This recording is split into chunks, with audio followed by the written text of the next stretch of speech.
By the 1850s, Māori resistance to land sales had hardened as it became clear that huge amounts of land were being sold. Historians have described many examples of Crown land agents using dishonest tactics, including buying land where only a small number of the owners agreed. By 1864, more than 34 million acres of land had been bought from Ngāi Tahu for just over £14,750, or a fraction of a penny per acre.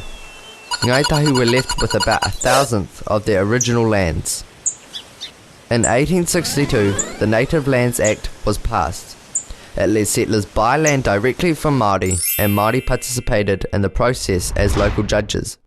But it was replaced with a new process in 1865. The 1865 Native Land Court was centralised and Pākehā controlled. It was based on the settlers' values and culture rather than Māori custom.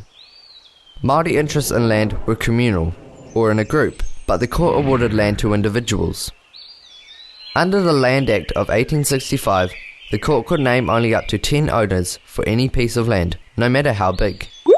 This effectively took away the rights of every other tribal member who had an interest in the land. These 10 owners could then sell for their own benefit, and many of them did. Some wanted to, and others were picked off one by buyers. There were many cases of fraud by land purchasers. Under a later act passed in 1873, every owner had to be put on the title. This had the effect of breaking Māori land into lots of small pieces, not big enough to allow Māori to support themselves in the way Pākehā farmers could. The costs of native land court hearings were very high for Māori. They were often held far away and could go on for months. Then there were the costs of lawyers, interpreters and surveyors, as well as the ordinary costs of living. Sometimes, Māori were forced to sell their land just to pay the costs of attending these court hearings.